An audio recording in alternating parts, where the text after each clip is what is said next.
Chapter 4.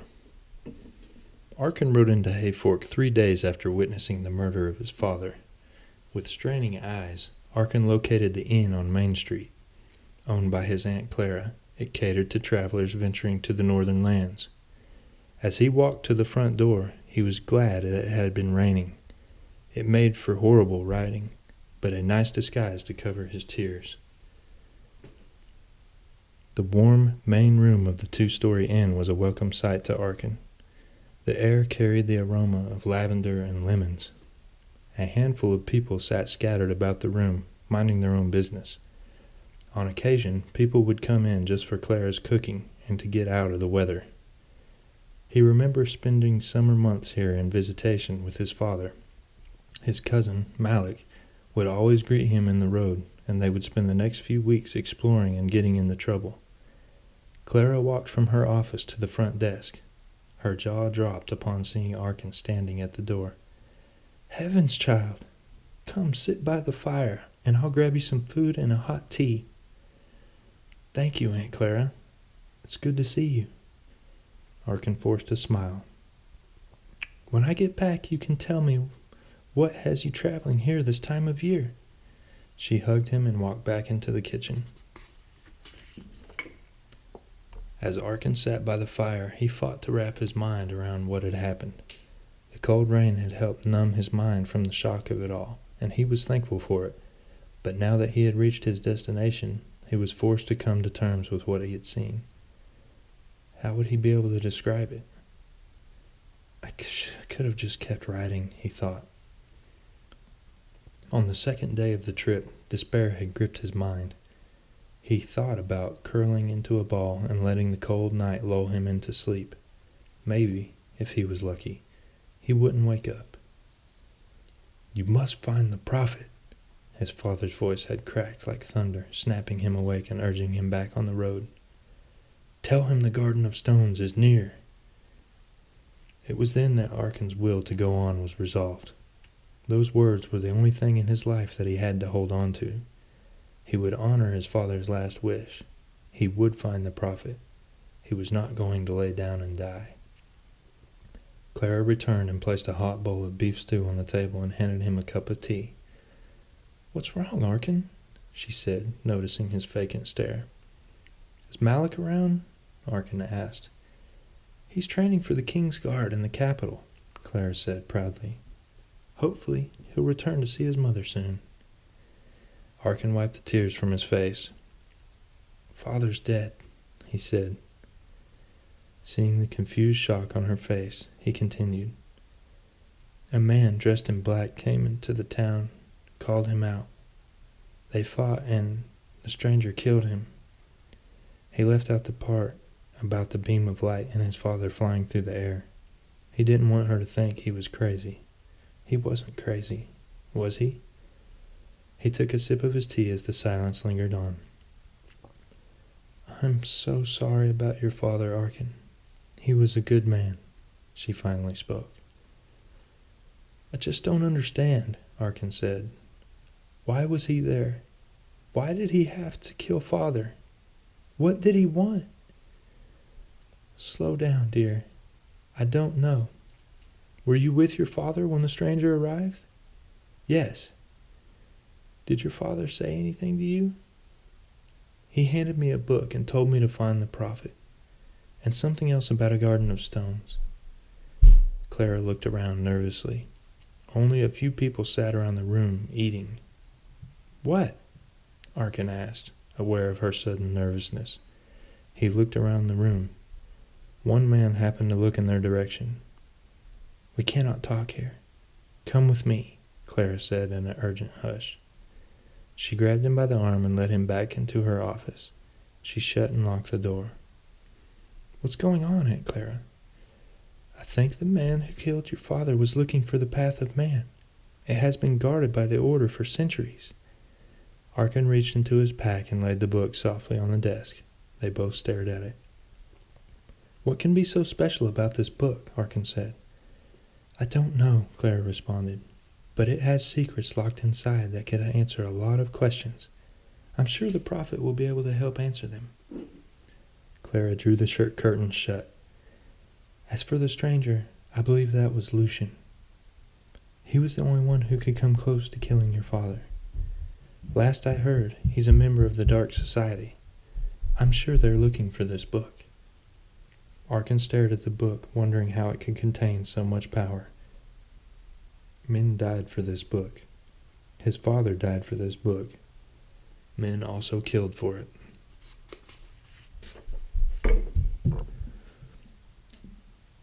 "Lucian was once your father's best friend." Arkin froze upon hearing the words. He stared at Clara with a loss for words. "They joined the Order together," Clara said. "They fought in the War of Stone, side by side.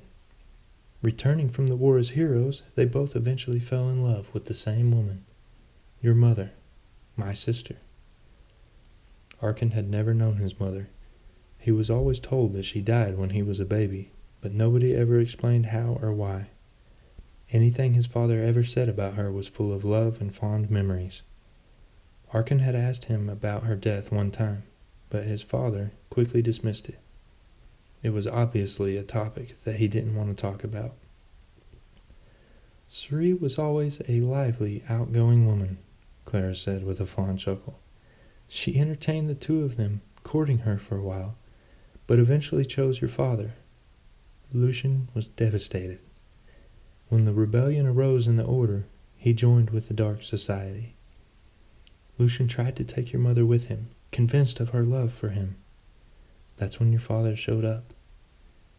Clara fought to hold back her tears. "That's when Lucian killed her." Arkin's fists were white-knuckle tight. Not only had the stranger killed his father, but 18 years ago he had killed his mother too. Clara continued. "Your father fought Lucian. Both were badly wounded by one another. Lucian fled when more of the Order arrived." Tears were rolling down Arkin's face unknowingly. He was exhausted, and all this was too much to take in at once. "I'm sorry, Arkin. I loved your father very much. I know you have questions, but from the looks of you, you need to get some rest. We will talk in the morning." She handed him the book. "Don't let this out of your sight." Arkin nodded, his head feeling suddenly heavy. Later, as he lay in bed, his thoughts raced in all directions from what he just heard.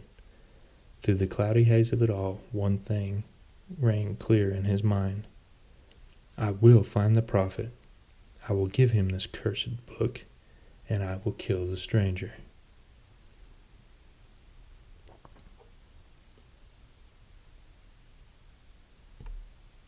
Arkin awoke in the morning to rays of sunshine beaming through the warmth of spring. This was his favorite time of year. Wherever he looked, he could see the world coming to life.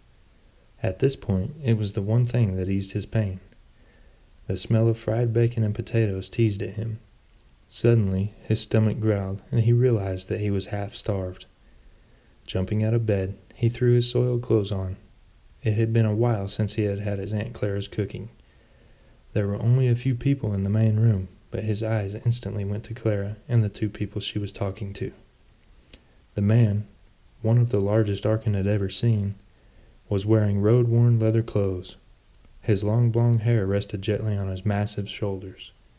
The long beard that he kept trimmed to a point below his chin added to his clear reputation.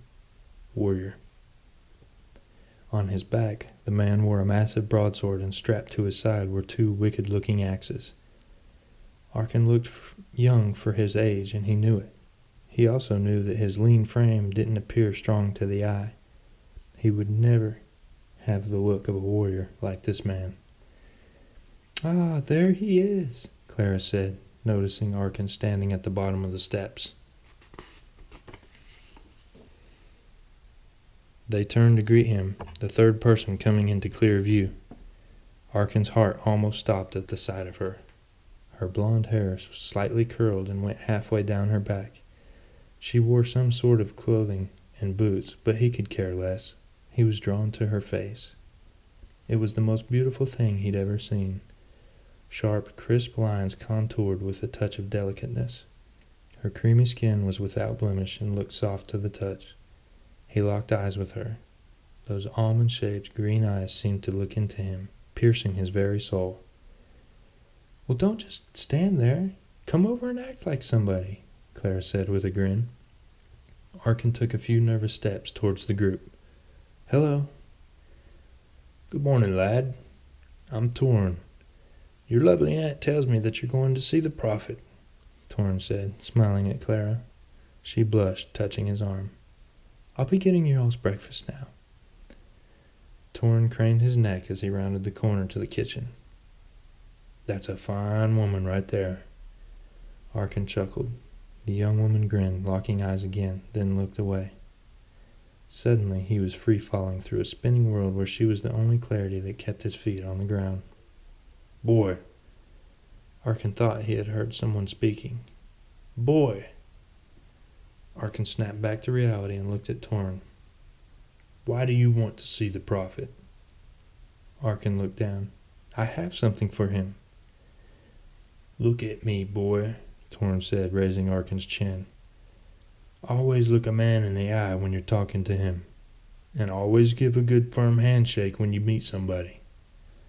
Arkin gripped the man's hand, looking him in the eye. "Now what's this that you have for the prophet?" "A book," Arkin replied. "You can trust me, boy. Your Aunt Clara has already filled me in on everything. That book is very important. If it were to get into the wrong hands—" Torrin trailed off, eyes vacant. "I'm a member of the order, and it just so happens that my companion and I were on our way to the Grand Highlands to see the prophet." Arkin's eyes widened. He had heard of the Grand Highlands, but knew nothing about it, really. He looked at the young woman. "I'm Lila," she said, with an outstretched hand. He took her hand and was lost in her touch. Clara walked back into the room, arms full of plated food. "Who's hungry?" she said. Arkin still held Lila's hand. Torrin looked from one back to the other. He shook his head and slapped Arkin on the back. "Let's eat." At midday, Arkin left with Lila and Torrin. After securing the book to his person, Arkin said goodbye to Aunt Clara. Torrin said his goodbye with a kiss as he embraced her. "I'll see you soon," he promised. "You better. Take care of those two," she said, her voice full of emotion. He nodded and walked over to his two companions. "We need supplies before we head out," Torrin said. "I spotted a trader on my way into town. After we settle up, we'll hit the road." The three rode up to the shop, drawing skeptical eyes from the old men sitting in front. "Morning, men," Torrin said, walking up the steps. One old man spat to the side in reply, contently rocking in a chair. Lila furrowed her eyebrows at the gesture and followed Torrin inside the shop. Stepping inside, Arkin immediately noticed the aromatic presence of various oils. He had heard his father go into detail about the healing properties of oil and whether they could be applied to the skin or ingested with water. Levi especially noted the extraction process of the oil, but Arkin had found that uninteresting. He wished he had paid more attention now that he didn't have a chance to talk to his father again. Torrin browsed the floor, obviously a man that knew his way around a trader's shop. "Can I help you find something?" the shop owner asked, walking from behind the counter. Torrin turned to the man. "Forgive me. I didn't see you when I walked in. The name's Torrin." He stretched out his hand toward the shopkeeper. "Umber," the grizzly man said, shaking Torrin's hand firmly. "I like that name," Torrin said, looking into the man's eyes straight on, as the two men were about the same size. "I had an uncle named Umber. Great man." "You from around here?" Umber said, cocking an eyebrow. "Afraid not," Torrin said, his eyes casually looking about the shop. "Just passing through with my niece and nephew here." Umber eyed Arkin and Lila suspiciously. "Can I be helping you find something before you be on your way?" "Trying to run us off, tradesman?" Torrin jeered. "At least let me see what you have to offer." "Apologies. Umber said. "It's just that we've had some strange folk passing through as of late. Just last week, a friend of mine, best trader I know, lost his horse and wagon to bandits." He cursed under his breath. "Lucky he didn't lose more than that, damn stubborn fool. I told him to avoid the northern pass." Torrin laughed. "Something funny about that?" Umber tensed. Torrin rested his hand on Umber's shoulder. "No, not about your friend. Then what about?" "We're on our way to the northern pass," Torrin said, smiling. "Umber, if you would be so kind to show me where you keep your blades." The two men made their way to the counter, Torrin eyeing the steel that hung on the back wall. "Did you hear that?" Lila whispered to Arkin. "About the pass?" Arkin asked, pretending not to notice her proximity. "Yes, and the bandits." "I did," he said confidently. "We'll be fine. Torrin's with the order." She relaxed slightly. "Don't worry. I won't let anything happen to you," Arkin said, surprising himself with his boldness. She smiled and briefly touched his arm. Blushing, he picked up a small wooden box that sat on a nearby shelf, pretending that she didn't affect him the way she did. Attempting to open the box, it slipped from his hands, wood pieces scattering across the floor. The crash drew the eyes of the men at the counter. Torrin shook his head. "Add that to the cost." "No worries," Umber said, piling a handful of daggers and a short sword onto the counter. "A man spends this much money, I can overlook a small wooden box." "We'll talk money in a minute," Torrin said and grinned. "After you get my two companions here some new riding clothes."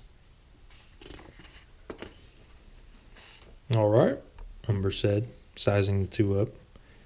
"May be that I have something that fits each of you." The tradesman briskly walked into the back, soon returning with an armful of clothes and 2 pair of slightly worn boots. "Hold these up. See how they look." Arkin inspected the clothes, holding them up for size. He tried on the boots.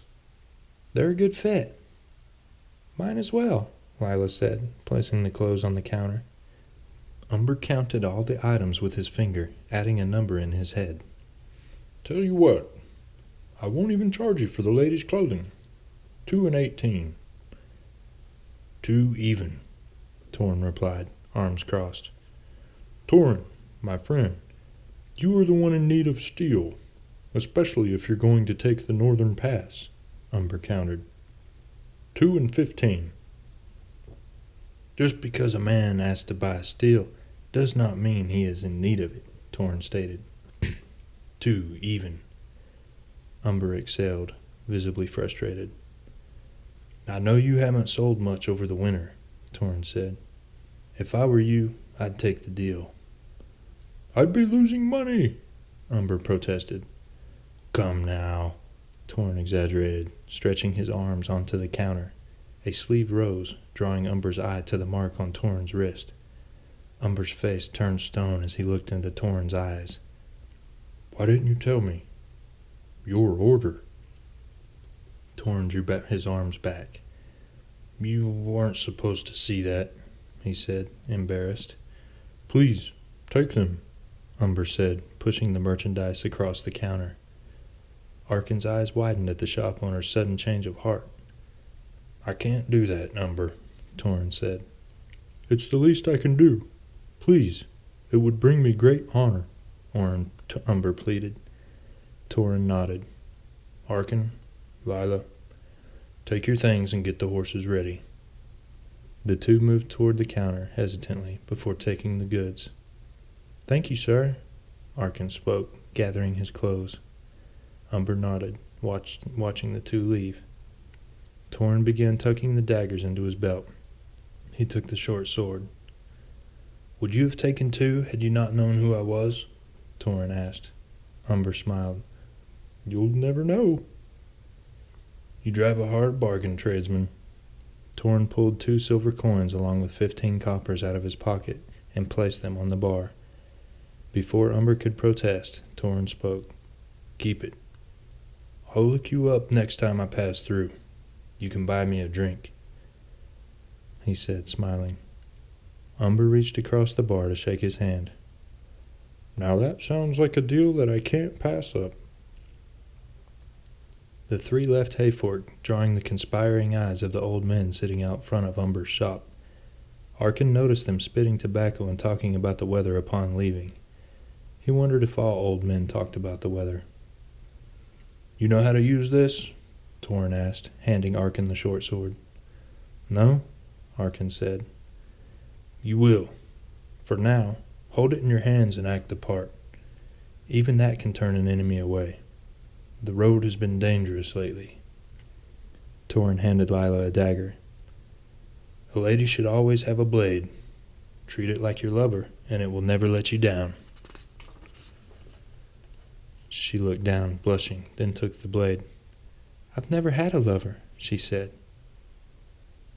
"I'm afraid I don't know what you're talking about." Arkin's ears perked up. "I mean, take care of it, and always keep it by your side. Eat with it, bathe with it, sleep with it, and if the time comes, use it," Torrin said. She nodded and tucked it down the side of her boot. Torrin took the lead, riding Strider. It was one of the only horses he found that could carry his massive weight great distances. Arkin rode his horse that he called Brown. His father laughed at his creative name choice, but Arkin was just a child when his father gave him the animal. Lila rode her mother's white horse, Perla. She had never ridden much until Torrin arrived. She never had time for it. Since then, she'd spent 3 days riding from Fortuna to Hayfork. "If we go by the road, it's another 3-day ride to the Grand Highlands," Torrin said. "By my guess, we should be there by Sunday, if the weather's good." He turned Strider north, leaving Hayfork in the distance. The road was wide enough for 3, but they rode single file with Lila in the middle. Arkin watched her ride, noticing her body sway with motion of the horse. Lila's blonde hair, which she had tied into a ponytail with a green ribbon, blew in the wind. She turned around, glancing back at him. Lila smiled to herself when she saw Arkin quickly turn his head to the side.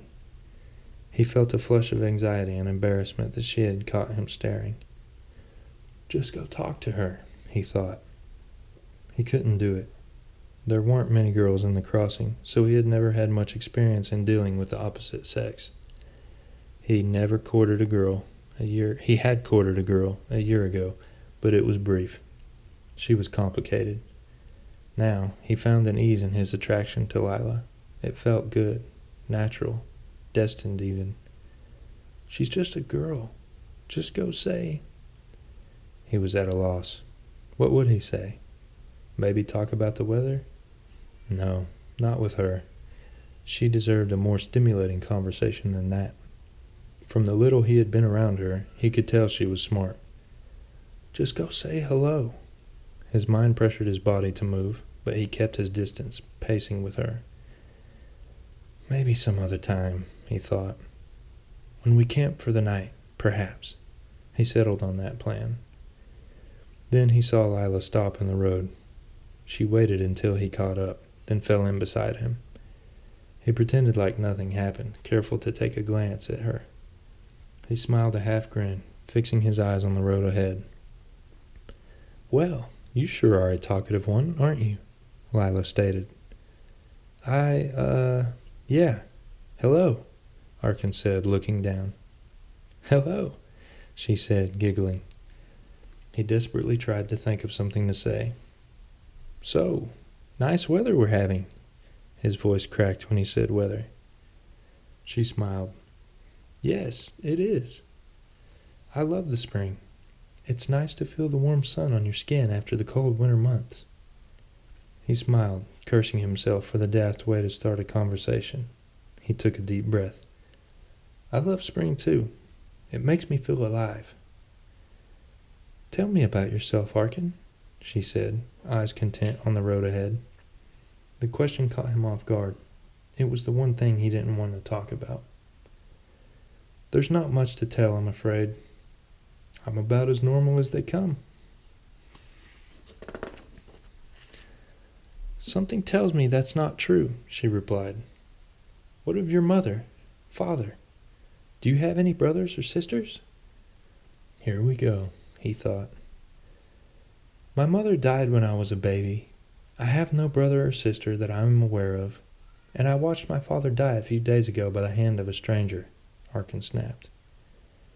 Lila put a hand to her mouth in shock. "I'm sorry," Arkin said, aware of his rash reply. "I should not have spoken that way." "No, it is I who should apologize for prying, Arkin. I had no idea."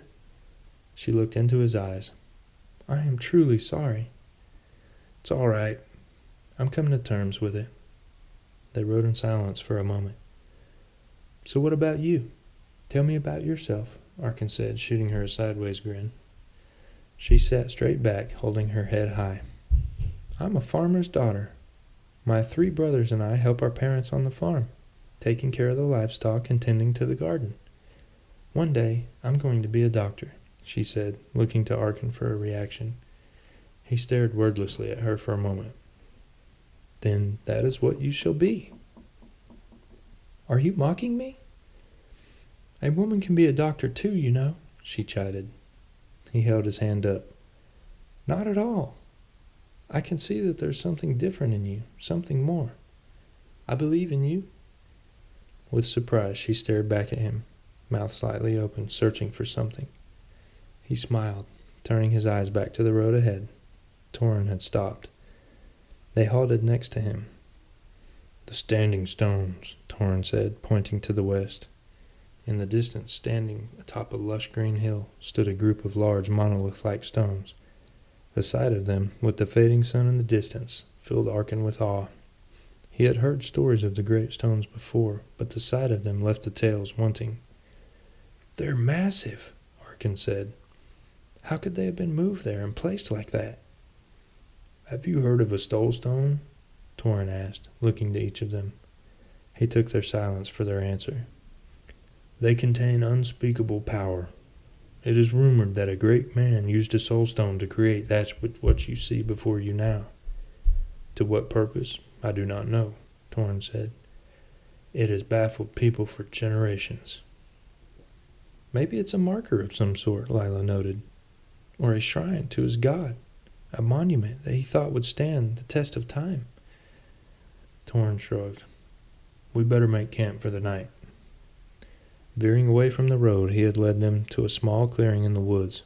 It was far enough out of sight to hide from the malicious eyes seeking the light of a fire in the darkness. Each of them welcomed the warmth of the fire. It was still the first of spring, and the cold set in fast after the sun went down.